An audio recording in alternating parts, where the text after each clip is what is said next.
bonjour à tous.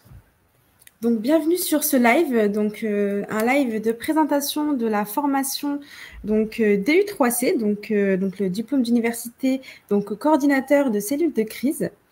Donc aujourd'hui, vous allez tout savoir sur cette formation, le programme, les admissions, etc. Donc pour ce live, on a en notre compagnie donc Michael Babin, qui est doctorant ITT et ingénieur d'études. Alors, bonjour Michael. Bonjour à tous. Et on a également en notre compagnie donc Karine Chauffard, qui est donc une élève de la première promo du DU3C, qui est actuellement donc manager opérationnel chez Air France, donc qui nous fera un petit témoignage. Donc, bonjour Karine. Bonjour à tous. Donc bonjour à tous. Donc je vois que vous êtes de plus en plus nombreux. Donc juste un petit point. Alors au niveau donc un peu pour la présentation du live. Donc on commencera avec une petite présentation de Michael Babin. Si vous avez des questions, surtout, n'hésitez pas à les poser en chat dans les commentaires. On y reviendra à la fin lors d'une session questions-réponses. Donc voilà, donc sans plus attendre, je laisse la main à Michael Babin qui va nous présenter donc la formation DU3C.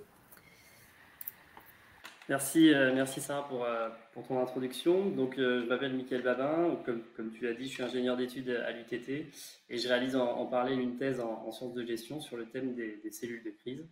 Donc j'ai la charge du diplôme universitaire de coordinateur de cellules de crise et donc c'est ce qui nous réunit aujourd'hui. Donc l'objectif de ce live, c'est d'entrer dans les détails des modalités pédagogiques de ce DU3C.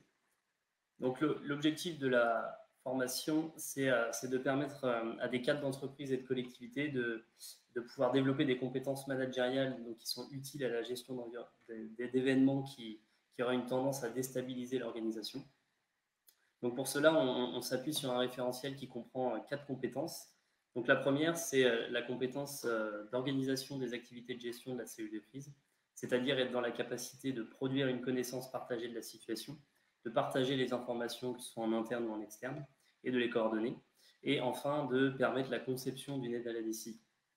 Ensuite, la seconde compétence a trait à l'accompagnement des hommes et des équipes. En effet, la cellule de crise réunit des participants qui sont réunis dans un temps donné et qui vont devoir gérer un événement qui les déstabilise. Donc l'objectif de cette compétence, c'est de permettre de comprendre comment on va motiver les membres, comment on va préserver leur potentiel et comment on va gérer les tensions ou conflits qui peuvent apparaître au fil de la gestion. La troisième compétence réside dans la capacité à mettre en œuvre une démarche de retour d'expérience qui va permettre d'améliorer de permettre de définir les améliorations à apporter à l'organisation. Et donc, pour cela, il semble nécessaire de mettre en place une méthode d'observation qui va permettre de tirer des enseignements afin d'améliorer l'organisation définie. Et enfin, pour terminer, la communication, donc on le voit, c'est un élément très important de la gestion de crise et de la cellule de crise. Une des compétences, c'est de permettre finalement aux stagiaires de concevoir et de mettre en œuvre une stratégie de communication à l'issue de la formation. Concernant les modalités pratiques, donc on a 5 modules de 2 jours. Donc c'est des modules qui se suivent de septembre à janvier avec différents thèmes qui se recoupent avec les compétences qu'on a abordées juste avant. Concernant les plus de la formation, donc on a une approche universitaire qui est pertinente puisqu'elle est en lien avec les travaux notamment des chaires de recherche qu'on abordera rapidement tout à l'heure. Donc on est à l'état des connaissances actuelles vu qu'on travaille tout le temps sur cette thématique. Ensuite, un autre apport de la formation, c'est les simulations. Donc on réalise 4 simulations pour accompagner les stagiaires vers l'acquisition des compétences visées. Et donc ces simulations sont importantes pour les mettre en situation et leur permettre de se confronter à ces événements qui sont déstabilisants. Et pour cela, on a une plateforme, la plateforme qui s'appelle la plateforme Présage. Donc, c'est une plateforme de recherche, d'expérimentation et de simulation des activités de gestion des événements de sécurité. C'est ce que veut dire le sigle. Donc, c'est un espace modulaire adaptatif et équipé et qui a pour la particularité notamment de reproduire les activités présentes au sein de différents types de cellules de crise, qu'elles soient publiques ou privées.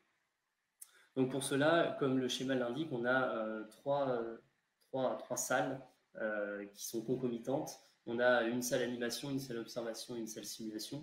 Donc la salle animation, ça regroupe l'ensemble des animateurs qui vont finalement envoyer les injects, les événements que vont devoir gérer les joueurs.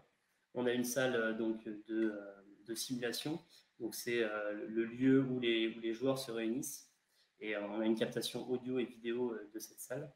Et enfin, on a la salle d'observation qui regroupe les chercheurs et les praticiens qui vont observer à l'aide d'une grille les indications intéressantes d'analyse.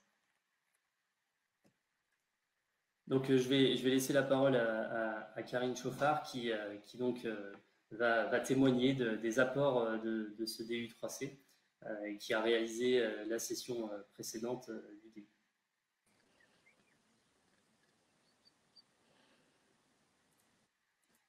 Bonjour, bonjour de nouveau à ceux qui viennent d'arriver. Comme il a été dit, je suis manager opérationnel chez Air France et également volontaire au sein de la cellule de crise Air France, puisqu'Air France a sa propre cellule de crise permanente, si on peut dire, avec des membres permanents et environ 3000 volontaires parmi le personnel donc, de la compagnie.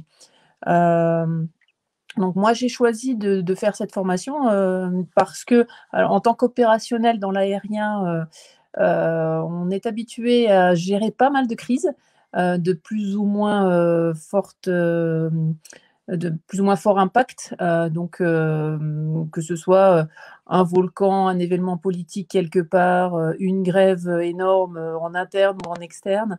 On a pas mal d'événements qui sont susceptibles de désorganiser nos activités quotidiennes de départ et d'arrivée d'avions partout dans le monde. On a l'habitude de cette gestion de crise. Et moi, j'ai voulu aussi faire cette formation parce que j'ai un goût particulier pour cette gestion de crise et également pour potentiellement orienter ma carrière vers quelque chose comme ça dans les années à venir, puisque également j'ai pu participer en tant qu'opérationnel à des événements de gestion de crise, on va dire, plus importante, là, en dehors de mes activités quotidiennes, mais typiquement, un crash aérien, ça génère pas mal de choses à traiter. Et donc, dans ces cas-là, notamment, il y a une cellule donc, qui se développe et qui grossit et différentes activités opérationnelles à tenir. Donc pour moi, la formation, elle était vraiment utile et efficace. Déjà, elle m'a permis de découvrir d'autres secteurs, puisque moi, je suis dans ce secteur aérien depuis 22 ans et je n'ai pas connu d'autres secteurs professionnels. Par la richesse la richesse des provenances des différents élèves, entre guillemets, de la promo, on a pu partager nos expériences métiers, ce qui était vraiment intéressant, et puis des visions un peu différentes de la crise. Après, ce qui a été vraiment, Michael en parlait, ce qui a été vraiment très pédagogique, effectivement, c'est la plateforme Présage avec les différentes simulations qu'on peut faire, puisqu'elles sont très révélatrice des écueils dans lesquels on peut tomber en situation de crise. Ça apprend énormément. Donc, tout est construit pour petit à petit nous donner les différentes clés de gestion d'une crise. Donc, on sait que ça ne peut jamais être parfait, mais on arrive à obtenir des résultats quand même au bout de la formation qui montre qu'on serait probablement capable de gérer une crise bien mieux qu'au début de la formation. Et puis, ça permet aussi de se remettre en question dans ses pratiques, puisqu'on venait tous de milieux où on avait de la crise à gérer. Et concrètement, ça déconstruit un petit peu tout ce qu'on connaît pour reconstruire autre chose. C'est vraiment intéressant.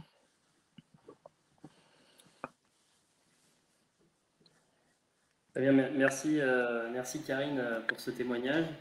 Donc pour conclure, cette plateforme et cette formation sont englobées dans un écosystème d'acteurs que l'on nomme Institut à l'université. Donc il s'agit de l'Institut de recherche sur la sécurité globale et l'anticipation, qui est sous l'égide du professeur Laclémence. Donc cet institut a un lien direct avec 2 chaires de recherche, une sur la gestion de crise et l'autre sur la sécurité globale. D'ailleurs, vous pouvez obtenir plus d'informations sur les sites respectifs de ces chaires. Par ailleurs, l'un des objectifs centraux de l'Institut, c'est de favoriser l'émergence de collaboration entre chercheurs et praticiens sur les thématiques de la sécurité. Donc l'objectif sous-jacent est de mener une recherche à finalité opérationnelle. En d'autres termes, sur le plan académique, partager les connaissances pour avoir une meilleure compréhension des défis sociétaux. Et sur le plan opérationnel, permettre l'échange critique et concevoir des méthodes et outils utiles aux praticiens. Donc nous sommes à disposition pour répondre à l'ensemble de vos questions.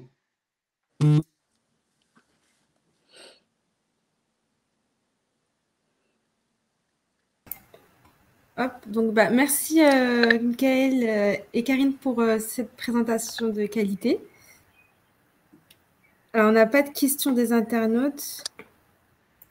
Peut-être un merci de Clément, de Paul Clément. Eh bien, écoutez, c'est que c'était très clair. Merci à tous ceux qui nous ont suivis.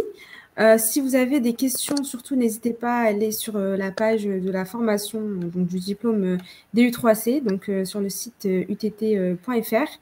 Le lien est dans les commentaires.